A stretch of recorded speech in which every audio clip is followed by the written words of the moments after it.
India کے شہر آگرہ میں مغل امپائر کے آرکیٹیکٹس کا ایک ایسا شاہکار موجود ہے جس کو آج پوری دنیا تاج محل کے نام سے پہچانتی ہے۔ 42 ایکڑ پر پھیلا دور سے ہی چمکتا ہوا یہ مقبرہ جہاں اپنے اندر خوبصورتی کے باغیچے سجائے ہوئے ہے، وہیں اس کے اوپر غم اور اداسی کے کئی بادل ابھی تک منڈلا رہے ہیں۔ زیم ٹی وی کی ویڈیوز میں ایک بار پھر سے خوش آمدید۔ ناظرین، لگ بھگ 400 سال پہلے بنائی جانے والی یہ خوبصورت بلڈنگ جہاں اپنے دور کی سب سے بڑی اور سب سے شاندار بلڈنگ ہوا کرتی تھی، وہیں آج اس کو دنیا کا 7واں عجوبہ بھی مانا جاتا ہے۔ اس عالیشان اسٹرکچر کو بنانے میں 20,000 مزدوروں نے دن رات خون پسینہ بہایا، اور وہ بھی 1 یا 2 سالوں تک نہیں بلکہ پورے 22 سالوں تک۔ اگر آج کے دور میں اس کی قیمت کا اندازہ لگایا جائے تو سنگ مرمر کا یہ انمول مقبرہ حیرت انگیز طور پہ $1 بلین یعنی 7,500 کروڑ روپیوں سے بھی زیادہ مہنگا ہے، کیونکہ اس بلڈنگ میں مغل آرکیٹیکٹس نے اپنے ہنر کی کئی ایسی نشانیاں چھوڑی تھیں جن کی دنیا کے ٹاپ انجینئرز بھی آج تک تعریف کرتے ہیں۔ اس بلڈنگ کو ایسے ڈیزائن کیا گیا کہ جب مین گیٹ کے پیچھے سے اس کو دیکھا جاتا ہے تو یہ کافی بڑی لگتی ہے، لیکن جیسے ہی مین گیٹ کی طرف بڑھا جاتا ہے تو آٹومیٹیکلی اس کا سائز چھوٹا ہوتا جاتا ہے۔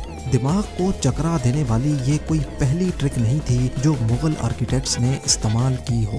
اس کے گرد چاروں میناروں کو بالکل سیدھا کھڑا نہیں کیا گیا، بلکہ یہ مینار باہر کی طرف تھوڑا جھکے ہوئے ہیں، کیونکہ اگر ان کو سیدھا کھڑا کیا جاتا تو دور سے دیکھنے پر یہ اندر کی طرف جھکے ہوئے لگتے، جیسا کہ ان مسجدوں میں آپ دیکھ سکتے ہیں۔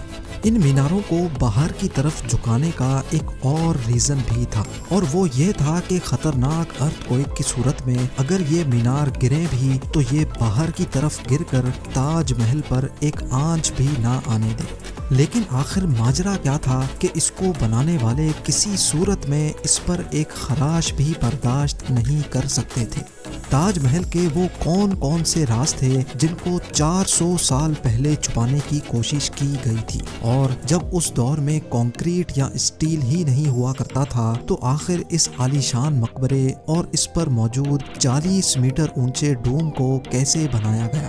یہ سب اور اس سے بھی زیادہ آپ جان سکیں گے آج کی اس اسپیشل ویڈیو میں۔ ناظرین، یہ معاملہ اسٹارٹ ہوا تھا سن 1607 میں، جب انڈیا اور پاکستان کے اس خطے میں مغل امپائر کا ہولڈ ہوا کرتا تھا۔ اس دن مغل شہنشاہ کا سب سے چھوٹا بیٹا شہاب الدین محمد خرم 15 سال کا ہو چکا تھا، اور اسی کی سیلیبریشن کے لیے آگرہ فورٹ میں ایک عالی شان پارٹی رکھی گئی تھی۔ خرم مغل شہنشاہ کو سب سے زیادہ عزیز تھا، اسی وجہ سے اس کے ہر جنم دن پر اس کو ہیرے جواہرات اور سونے سے تولا جاتا تھا، یعنی جتنا وزن شہزادے خرم کا ہوتا تھا اتنا ہی خزانہ اس کے نام کر دیا جاتا تھا۔ لیکن اس جنم دن پر کچھ اور بھی خاص ہونے والا تھا۔ مغل شہنشاہ نے شہزادے خرم کی شادی اپنے ایک وکیل کی بیٹی کے ساتھ کر دی جس کو ممتاز محل کے نام سے جانا جاتا ہے۔ ممتاز اور خرم کو پہلے دن ہی ایک دوسرے سے بے انتہا محبت ہو چکی تھی، اور اس وقت یہ کسی کو بھی معلوم نہیں تھا کہ اس محبت کا بول بالا ہمیشہ کے لیے رہنے والا ہے۔ اگلے 10 سالوں تک شہزادے نے کئی جنگیں لڑیں اور ان میں بھرپور کامیابی بھی حاصل کی۔ اسی وجہ سے شہنشاہ نے خوش ہو کر ان کو شاہ جہاں کے لقب سے نوازا، جس کا مطلب ہے دنیا کا بادشاہ۔ شاہ جہاں کی ٹوٹل 6 بیویاں تھیں جو آگرہ فورٹ کے حرم میں ہی رہتی تھی۔ ان 6 میں سے شاہ جہاں سب سے زیادہ محبت ممتاز سے کرتے تھے، اور یہی وجہ تھی کہ ان کا زیادہ تر وقت ممتاز محل کے ساتھ ہی گزرتا تھا۔ وقت تیزی سے گزرتا جا رہا تھا، اور 4 سالوں کے بعد یعنی 1621 میں مغل شہنشاہ اچانک چل بسے۔ شاہ جہاں جو پہلے ہی مغل امپائر میں خاصا فیمس ہو چکا تھا اور جو شہنشاہ کا چہیتا بیٹا بھی تھا، 1628 میں یعنی باپ کی موت کے 7 سالوں بعد اس نے شہنشاہ کی گدی سنبھال لی۔ پوری مغلیہ سلطنت اپنے نئے شہنشاہ سے بے حد خوش نظر آتی تھی۔ یہ وہ پیریڈ تھا جب مغل امپائر اپنے پورے عروج پر تھی، یعنی پورے انڈیا پاکستان کے ساتھ ساتھ افغانستان کے بھی کئی حصوں میں مغلیہ سلطنت کا راج ہوا کرتا تھا۔ سارے فیصلے شاہ جہاں خود کرتا تھا، جبکہ ممتاز محل پیچھے رہ کر شاہ جہاں کو مشورے دیا کرتی تھی۔ لیکن کسی کو بھی اس بات کا علم نہیں تھا کہ یہ خوشیاں عنقریب ماتم میں بدلنے والی ہیں۔ گدی سنبھالے ابھی ایک ہی سال گزرا تھا کہ ایک بار پھر سے مغل امپائر کو دشمنوں کا سامنا کرنا پڑا۔ اگلے 2 سال جنگ چلتی رہی اور شاہ جہاں کو اس جنگ میں بھی بھرپور کامیابی نصیب ہوئی، لیکن شاہ جہاں ابھی اس کامیابی کا جشن مناتے کہ ان کو ایک افسوسناک خبر سے آگاہ کیا گیا۔ ممتاز محل جو کہ شاہ جہاں کے 14ویں بچے کو جنم دے رہی تھی، اس کی حالت بگڑ گئی اور 17 جون سن 1631 کو وہ نہ چاہتے ہوئے بھی اس دنیا سے چل بسی۔ پوری مغلیہ سلطنت کا جشن دیکھتے ہی دیکھتے ماتم میں بدل گیا۔ یہ خبر جو شاہ جہاں پر آگ بن کر گری تھی، اس نے تو جیسے ان کی دنیا ہی ختم کر ڈالی۔ شاہ جہاں کی سب سے پہلی محبت اور ان کی سب سے عزیز بیوی ممتاز محل اس دنیا سے رخصت ہو چکی تھی۔ کہا جاتا ہے کہ اس غم کی پرچائی نے شاہ جہاں کو کالے اندھیروں میں دھکیل دیا تھا۔ اگلے 8 دنوں تک انہوں نے کچھ نہیں کھایا اور اگلے 2 سالوں تک نہ کوئی موسیقی سنی اور نہ ہی پرفیوم لگایا۔ ممتاز محل نے مرنے سے پہلے ایک آخری خواہش کی تھی۔ وہ چاہتی تھیں کہ ان کی قبر دنیا کے سب سے خوبصورت مقبرے میں بنائی جائے۔ اس ٹاسک کو اور ممتاز محل کی آخری خواہش کو پورا کرنے کے لیے شاہ جہاں نے اپنی ساری دولت اور پوری زندگی وقف کرنے کا ارادہ کر لیا۔ ممتاز کے گزرنے کے 6 ماہ بعد یعنی 1632 میں ہی تاج محل کی کنسٹرکشن کا کام شروع کر دیا گیا۔ قریب 20,000 سے بھی زیادہ مزدور، پتھر تراش اور کاریگروں کو پوری سلطنت سے اکٹھا کیا گیا۔ لشکروں کے لشکر شاہ جہاں کے حکم پر آگرہ بلوا لیے گئے تھے۔ کیونکہ ممتاز کی قبر یمنا ریور کے برابر میں موجود تھی، اسی وجہ سے اس جگہ پر دنیا کی سب سے خوبصورت بلڈنگ بنانا کافی مشکل ٹاسک تھا۔ ریور کے کنارے زمین کافی سافٹ ہوتی ہے اور اگر یہاں کھدائی کا کام کیا گیا تو پانی کا بہاؤ تاج محل کی فاؤنڈیشن کو بھی نقصان پہنچا سکتا تھا۔ اس مسئلے سے نمٹنے کے لیے مغل انجینئرز نے یہاں سب سے پہلے زمین کے اندر کئی کنویں کھدوانا شروع کیے۔ مزدور یہ کنویں تب تک کھودتے رہتے جب تک خشک زمین نظر نہ آ جاتی تھی۔ ان کنووں کو پتھروں اور گارے سے بھرا گیا اور پھر اس کے اوپر پتھروں کے بڑے بڑے کالمز کھڑے کیے گئے۔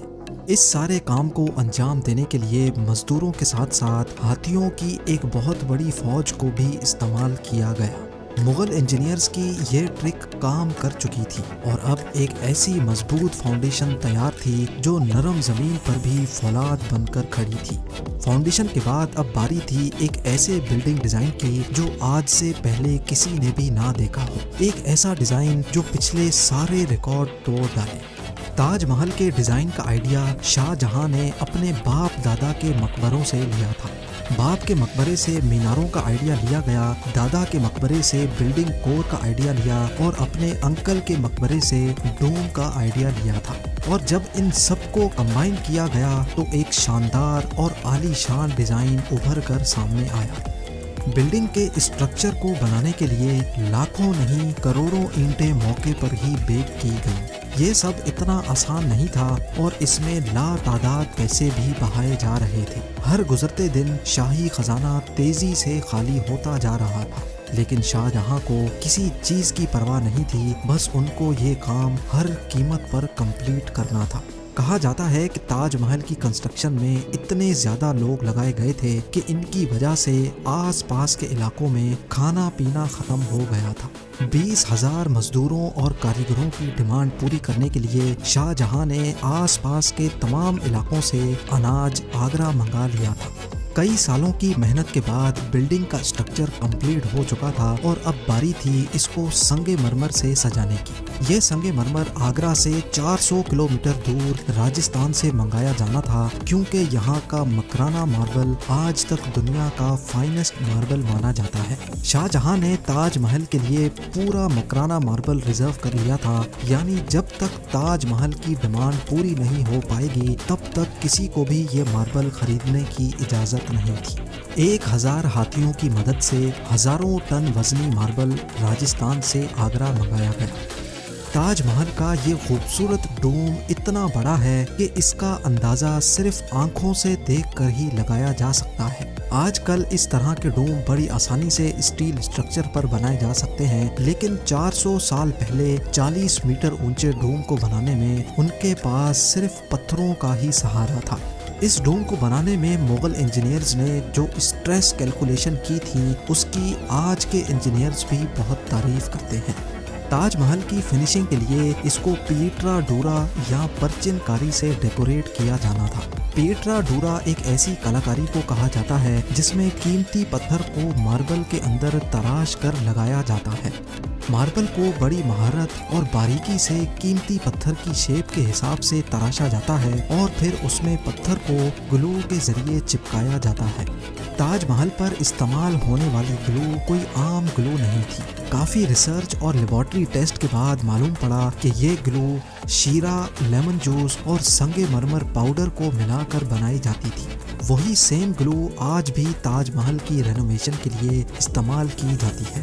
تاج محل کی خاص باتوں میں ایک بات یہ بھی ہے کہ یہ دن میں 4 مرتبہ اپنے رنگ بدلتا ہے۔ سورج نکلنے سے پہلے یہ بالکل بلیک شیڈ دیتا ہے، سورج نکلنے کے بعد یہ لائٹ یلو اور پنک شیڈ دیتا ہے، جبکہ دوپہر کے وقت تاج محل کی خوبصورتی کا نیا رخ دیکھنے کو ملتا ہے، نیلے آسمان پر جیسے موتی چمک رہا ہو، اور سن سیٹ کے وقت یہ پوری بلڈنگ گولڈن کلر کی دکھائی دیتی ہے۔ پورے 22 سالوں کے بعد سن 1654 میں تاج محل کی کنسٹرکشن کا کام مکمل کر لیا گیا۔